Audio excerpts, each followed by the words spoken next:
अस्सलाम वालेकुम बच्चों, उम्मीद है कि आप सब बिल्कुल ठीक ठाक होंगे। आज हम पढ़ेंगे ऑक्सफोर्ड की इंग्लिश का बुक क्लास 2 यूनिट नंबर 1 फायज़ाज़ बिस्किट।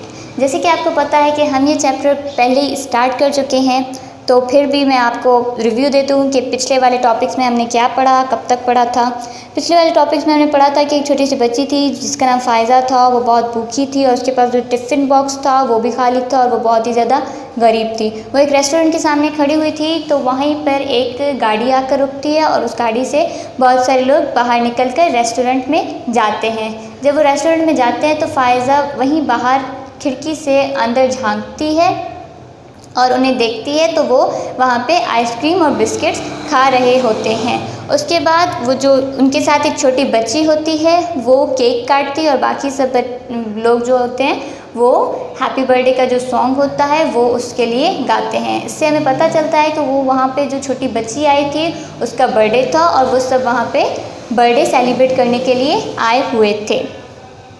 उसके बाद जैसे उनकी पार्टी ख़त्म होती है तो वो सब बाहर निकलते हैं और उनके हाथ में बैग्स होते हैं और उनके सरों पर बर्थडे की जो टोपी पहनते हैं वो टोपी उनको पहनी हुई होती है। बाहर निकलकर वो जो छोटी सी बच्ची होती है जिसका बर्थडे होता है वो फ़ायज़ा के पास आती है और फ़ायज़ा को एक बैग और एक बॉक्स देती है।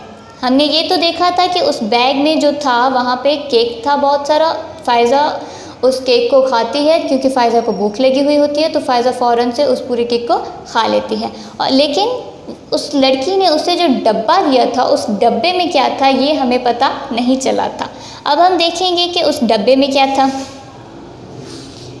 She puts the box in her basket. Faiza के हाथ में एक टोकरी होती है। बास्केट का मतलब है टोकरी। फ़ायज़ा के एक हाथ में जो होता है वो टिफ़िन कैरियर होता है, तो उसके दूसरे हाथ में एक बास्केट होता है। तो उसके हाथ में जो वो बास्केट होता है, जो वो टोकरी होती है, तो फ़ायज़ा उस बॉक्स को, उस डब्बे को जो उसे उस छोटी लड़की ने दिया था वो उसे उस बास्केट में, उस टोकरी में डाल देती है। She put the basket on her hand. वो उस बास्केट को अपने सर पर रखती है। हेड का मतलब सर, बास्केट मतलब टोकरी, पुट का मतलब होता है रखना। She puts the basket on her head. वो उस टोकरी को अपने सर पर रखती है। She goes down the road. वो रास्ते पर मतलब रास्ते के नीचे चलने लगती है। She goes down the road मतलब वो रास्ते के साथ चलने लगती है। रोड का मतलब है रास्ता, वो रास्ते के साथ चलने लगती है। ये फ़ायज़ा है, ये उसके हाथ में टोकरी है, हाथ में तो नहीं सर पर है।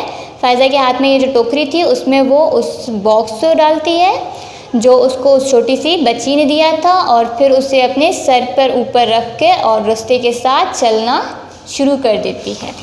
अब हम नेक्स्ट देखेंगे कि आगे क्या होता है। फ़ायज़ा उस बॉक्स को लेकर कहाँ जाती है। Faiza is outside a school. ऊपर लिखा हुआ है पहले द नेक्स्ट मॉर्निंग मतलब अगली सुबह। उस दिन फ़ायज़ा ने उस बॉक्स को नहीं खोला, उसके साथ कुछ भी नहीं किया, लेकिन जैसे ही अगला दिन हुआ, नई सुबह हुई, तो फ़ायज़ा उस बॉक्स को लेकर एक स्कूल के सामने आती है। Faiza is outside a school. Faiza school के बाहर खड़ी हुई है। आउटसाइड का मतलब है बाहर।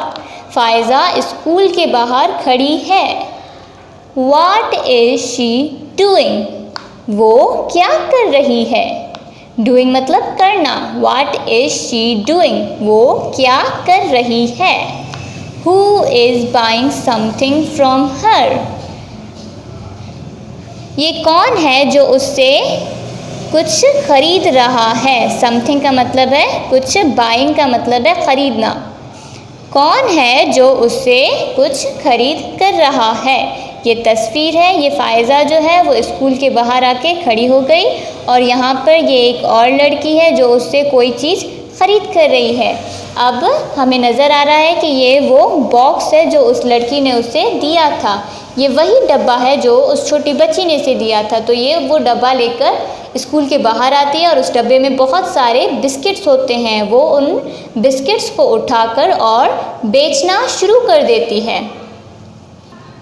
अब नीचे जो तस्वीर है उसके ऊपर लिखा हुआ है 10 years later, मतलब 10 साल के बाद। ये जो लड़की है ये 10 साल के बाद फ़ायज़ा है। और ये जो पीछे इतने सारे बिस्किट्स के पैकेट हैं इनके ऊपर नाम लिखा हुआ है फ़ायज़ाज़ बिस्किट, मतलब उस छोटी सी बच्ची ने उसे जो बिस्किट का डब्बा दिया था, इसने उस डब्बे को उठाया और उसके साथ अपना कारोबार शुरू कर दिया और उस बिस्किट को बेचने लगी। उसको बेचने के बाद उसे बहुत सारे पैसे मिले, इतने सारे कि उसने अपना एक कारोबार 10 साल तक उसने अपना एक कारोबार शुरू किया और उन बिस्किट्स का नाम भी फ़ायज़ाज़ बिस्किट रख लिया। अब उसका एक बहुत ही बड़ा दुकान था जहाँ पे बहुत सारे लोग आकर इसके बिस्किट्स लेते थे। हमारी कहानी यहाँ पे होती है ख़त्म। उम्मीद है कि आपको ये समझ आया होगा। अगर आपको किसी भी चीज़ में कोई सी भी प्रॉब्लम है या कोई भी चीज़ आपको समझ में नहीं आई तो आप हमसे कमेंट सेक्शन में पूछ सकते हैं। हम अपने अगले लेक्चर में आपको वो सारी चीज़ें एक्सप्लेन कर देंगे।